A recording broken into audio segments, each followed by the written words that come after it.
mo ni nakaapan kay ang kalag og tuan na sila didto ba kalag na sila, di na sila makaampo. Kung maadto sila langit, magsige na lang sila daig sa Ginoo, pero di na sila moampo para sa ilang kaugalingon. Pero ang tuwa dito makaampo para nato. Anong di man sila makaampo para sa ilang kaugalingon, wa naman sila chance to change. Wa na.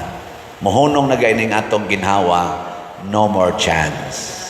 Muna karon samtang buhi pa ta, sige ginang chances, endless chances. Muna ingos Kristo, forgive 77 times or 70 times 7. Why hunong ang pagpasaylos Ginoo basta buhi pa ta.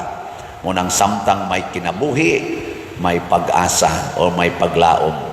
Bisag unsa ka kamanuyupay, bisag unsa ka kabakasasala, bisag unsa ka kasalbahis, bisag unsa pa ka kairihis karon, naa pa kay paglaom nga mobalik sa Ginoo anytime.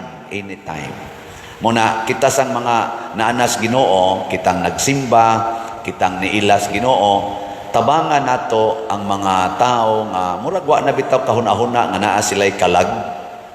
Wa kahuna-huna nga naa sila'y kalag.